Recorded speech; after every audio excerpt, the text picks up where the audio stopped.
Haleluya. Amin. Tetap berdiri saudara. Kita buka Alkitab kita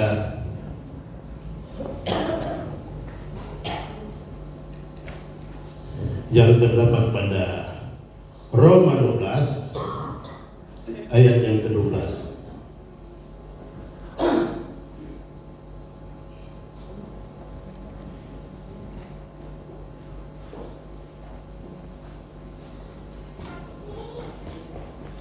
Semua sudah Pak?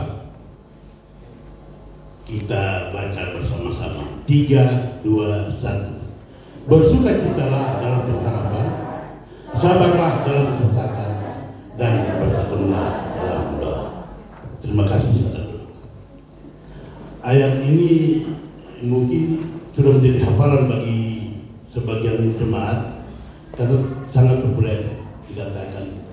Bersukacitalah dalam pengharapan, sabarlah dalam kesesakan, dan bertekunlah dalam doa. Hari apa itu? Hari apa itu? Kita lupa. Kita antar Pak Gedi ke kantornya. Terus kita tanya Pak Dede, nganape puji-pujian apa? Bersyukur. Sama dengan kita pe khotbah yang kita persiapkan. Dan kita yakini bahwa ternyata Tuhan memberi roh pada kita supaya kita ada jalan. Kita tidak bilang Pak dia kalau kita bawa tentang ini juga. Tapi dia bilang Pak kita mau bawa DP tema bersyukur dan kodeklah dengan firman Tuhan ini. Yang bagaimana dikatakan firman, bersukacitalah dalam pengharapan, sabarlah dalam kesesakan, dan bertekunlah dalam doa. Kita semua yang ada di sini, dia anak-anak, remaja, pemuda, setengah tua, punya harapan. Dan harapan itu ada harapan jangka pendek, ada harapan jangka panjang. Kalau kita boleh bertanya, kira-kira harapan apa yang sekarang ini ada pada orang? Harapan apa? Mungkin kalau anak sekolah, harapan kita supaya semester ini atau tahun ini kita naik kelas, atau kalau yang kelas 3 ya supaya Tuhan tolong kita boleh lulus. Yang banyaklah harapan-harapan kita.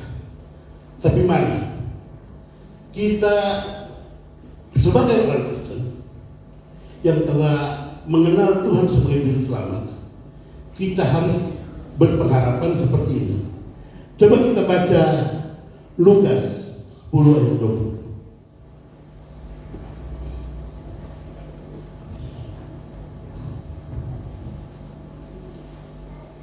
Ini bersukacita dalam pengharapan bunyi. Namun demikianlah, jangan bersukacita karena roh-roh itu takut kepadamu, tetapi bersukacitalah karena namamu ada terdaftar di surga. Ini sukacita yang paling membuat semua kita patut bersyukur karena nama kita terdaftar di surga. Makanya bersukacitalah senantiasa, karena mungkin dalam kesakitan atau dalam kebangkrutan, dalam hal-hal pelik, tapi kata firman Tuhan, bersukacitalah senantiasa. Karena apa? Karena umur manusia kan cuma sampai 70, kalau plus 80 ada yang lebih sedikit, tapi sampai 90, 100 pasti meninggal. Jadi seandainya kita umpama kita susah dari nomor 0 sampai umur 100, itu berakhir. Tapi di surga kekal selama-lamanya. Itu yang harus kita bersukacita, karena nama kita terdaftar di surga. Cuman pengikut Kristus yang dapat mengklaim bahwa kita akan masuk surga. Agama-agama lain tidak. Maka mereka berbuat amal dengan begitu banyak apa-apa karena harapan mereka. Mungkin kita perbuatan baik dan kita dosa ini perbuatan baik lebih unggul, kita masuk surga mungkin. Dan mereka juga banyak sholawat kepada Nabi Muhammad. Terus mereka mendoakan supaya Nabi Muhammad mereka masuk surga, dan Muhammad itu yang dia tolong pada orang untuk masuk surga.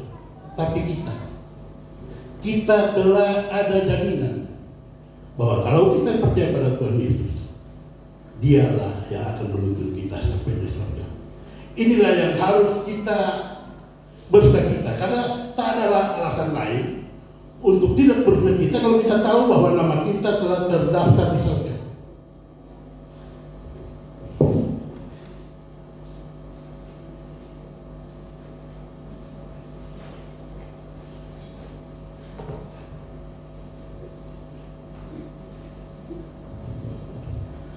Karena hanya Tuhan Yesus yang telah datang dari surga, turun ke bumi, memberitakan Injil keselamatan, membawa kabar sukacita, dan nanti akan datang kedua kali untuk menjemput kita.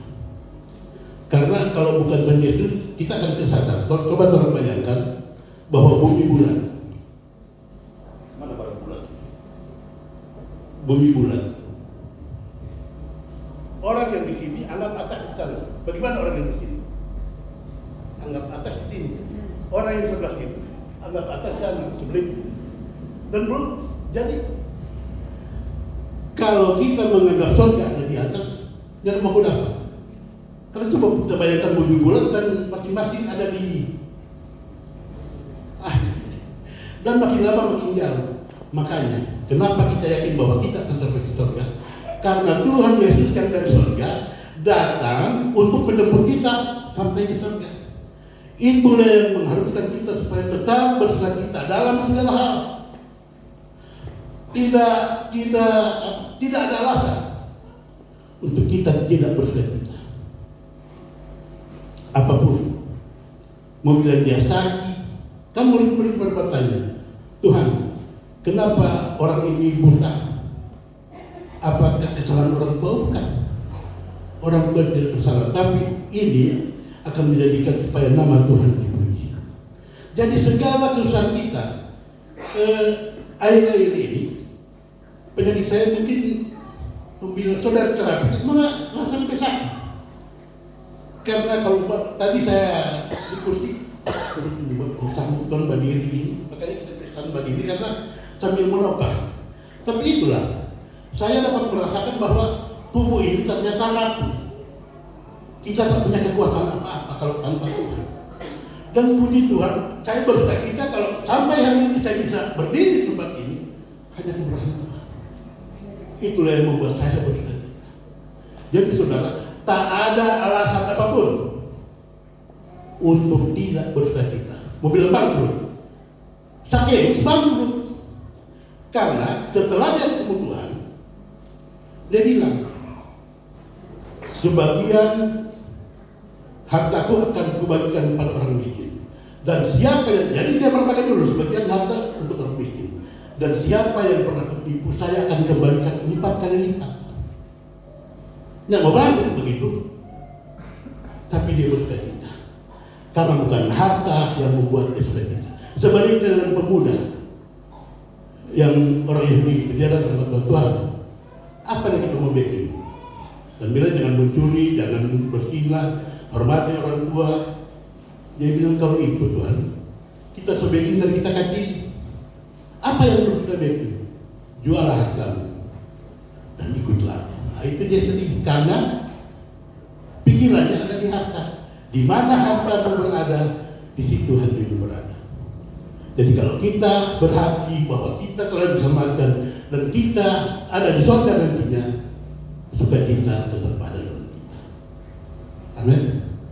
Jadi bersukacitalah senantiasa karena nama kita terdaftar di surga.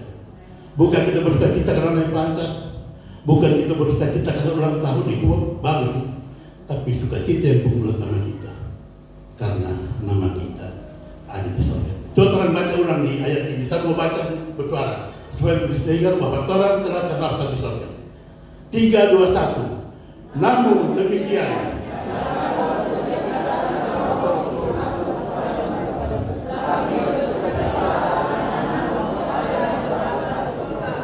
haleluya.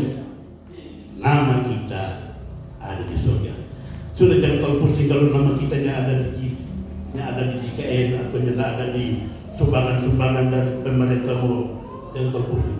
Karena itu cuma bikin orang, parah ini, ya bersuka-cita lah. Karena nama kita di surga. Kalau cuma masalah ekonomi, masalah sakit penyakit kecil, karena kalau cuma sampai 100 tahun habis. Tapi yang namanya surga dan neraka kekal sampai kekal, tidak habis.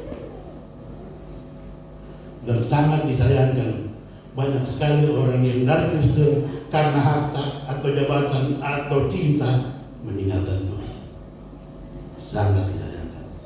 Untuk itu kita sebagai orang tua, mari ajari anak-anak kita tetap berpegang pada Tuhan, karena Dia yang akan membawa kita ke surga. Di bumi kita diberkati, di surga kita akan melanjutkan sukacita kita bersama Tuhan. Kembali ke ayat tadi, Roma 12:12. Bersukacita lalu mengharapkan, sabarlah dalam kesesakan.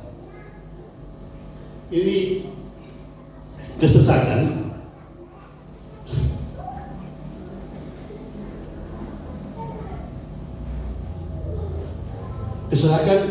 merupakan kesempitan atau kepicikan atau kesukaran atau kekurangan. Ini yang saya baca di Google tentang kesesakan.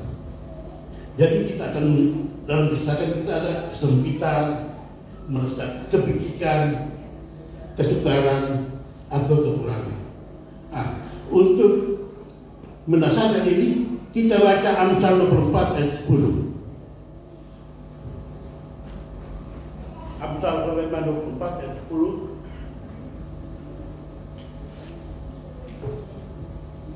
Tawar hati pada masa kesesakan, kecilah kekuatan. Haleluya. Jika engkau tawar hati pada masa kekurangan, pada masa kepicikan, pada masa kesempitan, kecilah kekuatan. Tawar hati adalah tidak bersemangat, tidak ada kemauan lagi, hilang keberanian, kecewa, putus asa, pesimis dan macam-macam. Itu tawar hati. Jadi kalau kita tawar hati, kecewa, kalau kita kecewa pada masa kesukaran, kecilah kekuatan kita. Kenapa? Karena kita kalah dengan keadaan. Sedangkan di Roma tadi katakan bersukacitalah dalam segala hal. Jadi bagaimana kita akan hadapi masa kesesakan ini dengan sukacita? Karena kalau waktu kita kekurangan, waktu kita dalam masa kesulitan, kesempitan, kita kecewa, kita merasa tidak ada kemauan lagi untuk beribadah, percuma berdoa. Ini adalah permainan iblis yang menghantam hati kita. Tapi kita harus bangkit karena kuasa yang ada dalam kita lebih besar. Coba kita baca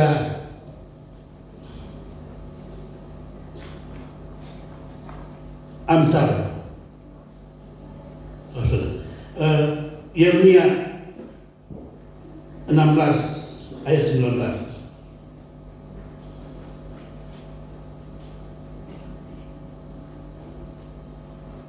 Yeremia 16, ya Tuhan kekuatanku dan bentengku, tempat pelarianku pada hari kesesakan. Jadi kalau kita merasa dalam kesempitan, dalam kekurangan, dalam kekurangan, kita jangan kecewa, jangan tawar hati, karena kita mempunyai pelarian, kita mempunyai sandaran. Dalam Yeremia 16 ini ayat 19a mengatakan, ya Tuhan kekuatanku dan bentengku, tempat pelarianku pada masa hari kesesakan. Jadi kita ada harapan. Jadi jiwa kita telah terjamin, kita akan masuk surga karena kita percaya Tuhan Yesus. Dalam masa-masa kesulitan pun kita akan ditolong Tuhan. Ini buktinya, ini ayatnya. Ya Tuhan, kekuatanku dan bentengku, tempat pelarianku pada hari kesesakan. Kepadamu akan datang bangsa-bangsa dari ujung-ujung bumi, serta berkata, sungguh nenek moyang kami hanya memiliki dewa penipu, dewa kesia-siaan yang tak satu pun tiada gunanya.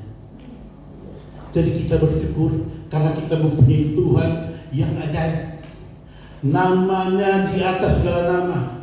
Dengan nama segala penyakit kita disembuhkan. Dengan namanya semua musuh-musuh kita akan dirobohkan. Kita bisa memandang 10.000 di kanan, 1.000 di kiri, atau yang penting itu akan kulihat tapi tidak akan menimpa kita. Karena apa? Ya Tuhan, kekuatanku dan bentengku. Kita mempunyai benteng, yaitu Tuhan Yesus Kristus. Jadi kalau tadi kita dijamin nama kita sudah ada di surga, di dunia pun kita dijamin. Karena kita mempunyai benteng, tempat dan tempat pelarian pada hari kesesakan. Karena dewa-dewa yang lain setelah mereka mengerti, ternyata itu dewa penipu. Tiada dewa kesia-siaan yang tiada satupun berguna. Jadi selain Tuhan Yesus Kristus yang kita sembah, tidak ada Tuhan lain yang dapat menyelamatkan tubuh, roh dan jiwa kita. Walaupun di kelenteng sana dia potong-potong barang bilang karena dia masuk roh suci, tapi itu penipu. Itu hanya kesia-siaan yang satupun tiada berguna. Itulah yang menjadi alasan kita tetap bersukacita, karena kita mempunyai Tuhan yang Maha Kuasa, yang Maha Pengasih dan Juru Selamat kita. Saya pernah membaca dan membayangkan di Yesaya 53 kalau tidak salah, bahwa bagaimana Tuhan Yesus itu direndahkan, bagaimana Tuhan Yesus itu disiksa, dan semua itu dia rasakan, dia tanggung karena untuk menyelamatkan kita. Dengan membayangkan itu saja, kita sudah harus bersukacita. Karena kalau itu memang menimpa kita, kita tak akan mampu dan tak ada satupun dan kita akan selamat karena memang begitu berat.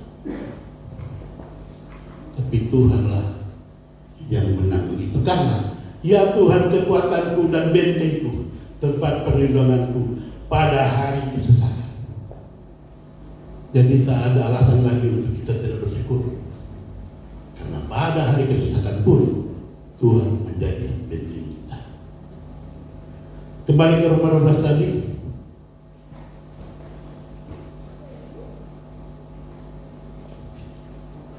Bersukacitalah dalam pengharapan, sabarlah dalam kesesakan, dan bertekunlah dalam doa. Doa adalah percakapan kita dengan Tuhan. Kalau kita membuka Alkitab, kita mendengar suara Tuhan. Dan setelah kita membaca Alkitab, merenungkan, kita berdoa. Sekarang Tuhan mendengar kita. Kita harus berusaha. Kita baca Yakobus 5 ayat 16.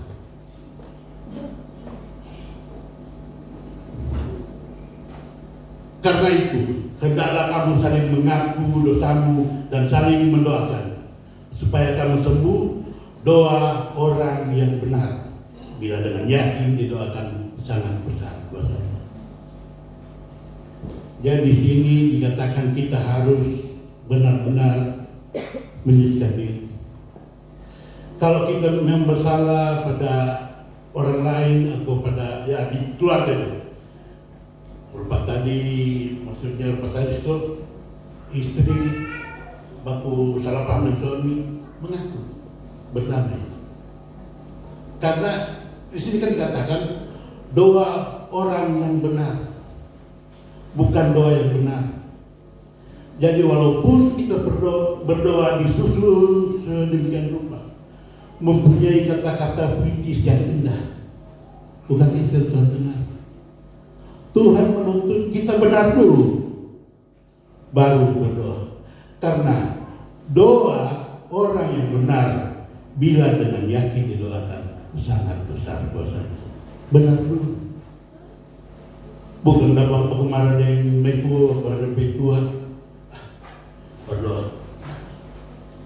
Ada di ayat apa kita lupa, tapi sebelum engkau mempersembahkan, pulanglah dulu, selesaikan masalahmu, baru datang. Kalau selesai baru datang, baru persembahkan. Itu baru menerima. Jadi Tuhan mengajarkan kita supaya tetap pada jalurnya. Kalau mau bilang pasaran siapa yang tidak pernah bersalah, tapi cepatlah selesaikan sebelum matahari terbenam. Kita harus cepat menyelesaikan masalah itu, baru kita berdoa. Karena Tuhan akan bilang, oh sudah, betul dia. Malaikat catat apa yang berdoa. Baru kalau Tuhan masih kacau, Tuhan tahu masih bersalah, Tuhan dengar, Tuhan berdoa dan bilang, bagi selesai biarkan. Jadi kalau orang ada masalah sekecil apapun,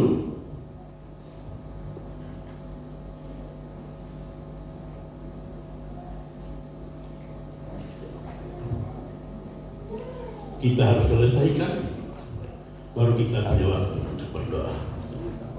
Kita baca Kisah 16 ayat 25.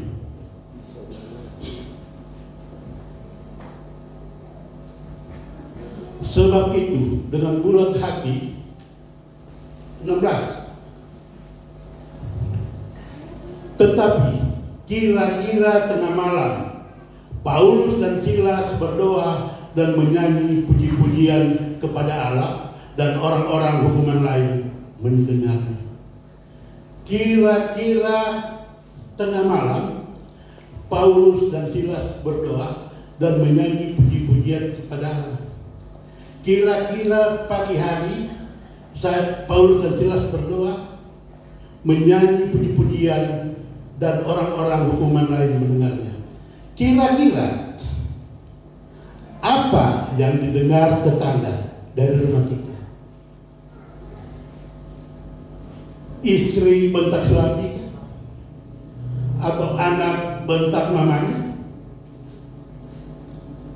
Tapi Saulus dan Silas berdoa dan menyanyikan puji-pujian kepada Allah, dan orang-orang mendengar, orang-orang hukuman lain mendengarkan mereka.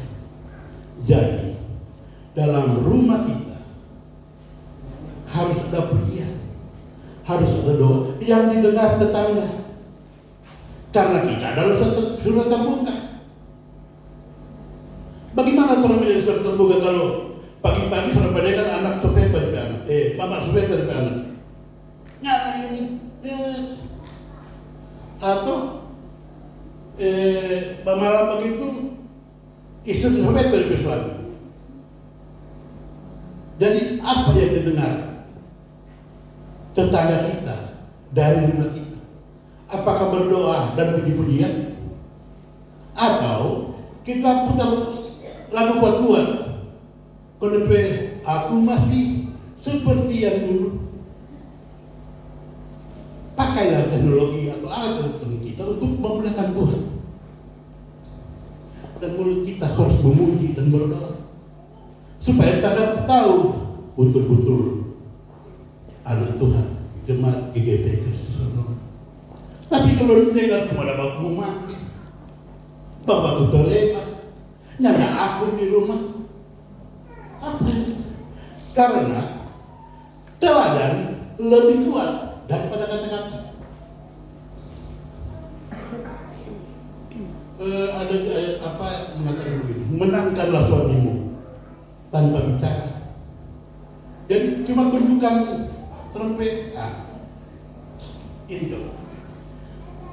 So banyak sekali orang dengar ini, tapi kita bercerita ulang. Ada satu anak mantu yang benci sekali pada Petamang, kebetulan tinggal satu rumah. Lantaran benci sekali anak mantu ini pada Petamang yang kebetulan jago sekali dari Kobar. Dan dia bilang begini, apa kalau namanya bro begitu kan, bro. Coba ngana racik obat supaya kita membantu memati. Mari, jangan ada rasa, jangan ada warna. Ya, susah kita dengan hari-hari dia bapak itu, hari-hari dia bapak. Untuk ya masuk ke ruang obat itu dia tumbuh segala rupa ke apa? Nana kasih ini setiap pagi. Ini ada 30 bungkus, berarti tanggal ke-30 hari terakhir memang ada. Cuman bagi Ngana setelah Ngana kasih dia, Ngana jangan mau ambil lagi mana? Usahakan Ngana baking sarangdang. Apa yang dia suruh Ngana baking begini, pokoknya Ngana baking sarangdang. Oh iya, oke. Pulang dia dengan 30 bungkus ini. DP esok pagi-pagi, DP mama bobol itu start. Karena tidak berasa, tidak berwarna, jadi kan dia tahu. Dia campur. Hari pertama, dia taruh dia, tapi lucunya DP habis makan durian, Mbak Beto, lantaran, mungkin saya jaga Mbak Beto, kalau kan kalimuran ini anak mantu ini. Ya, tapi setelah dia taruh obat itu, dia mulai manimpang. Susah rumah, cuci piring, manimpang ke segala rupa. Jadi dia membentuk lagi. Sudah kayak jadi Mbak Beto. Hari kedua dia taruh, ulang lagi. Dia pokoknya dia mau masak, bikin sambil membantu, dan begitu seterusnya. Setelah 15 bungkus habis, dia membantu lagi. Tapi anak mantu ini semua lupa ya. Sudah pernah namanya. Dia mulai ambil apa-apa mulai kasih. Dia membantu ini terima. Pada hari yang ke-20 sudah akrab. Saling berbagi kalau ada kesedihan atau apa. Serupun. Sampai ada pelatih juga yang sebelum pulang kerja biasanya ada laporan begini-begini. Ini sekarang maksudnya anda dapat ini. Tapi mama juga sebebas sekali kan begini. Lebih hari ke-25 dia pergi pada tamang. Ngana baking akan racikan supaya batang nih racun-racun ini. Ya, kita mama sudah dibebaskan. So sayang sekali kita pada dia, jangan bikin mati. Dia orang bilang, siapa soalnya kita sudah dirajin, kita lain kali lebih banyak lagi kita strik. Biasa kita cuma jabung ini tas. Kalau begitu, bisa terus dilimain. Mau baca itu vitamin yang penting Ngana harus berubah. Teladan lebih kuat dari kata-kata. Haleluya. Jadi apa yang keluar dari rumah kita itu menjadi surat yang terbuka bagi orang lain. Kalau orang bapak itu atau segala rupa yang orang baking, itulah nilai dan tanda kepada kita. Bagaimana orang mau masuk perjalanan itu orang enggak ada pekasan begitu dulu. Apa yang kita pegang, tapi lakukanlah yang terbaik bagi Tuhan. Kita akan dipulihkan. Amin. Tuhan, dan saya serahkan kepada Ibu Ola Wakil Gembala.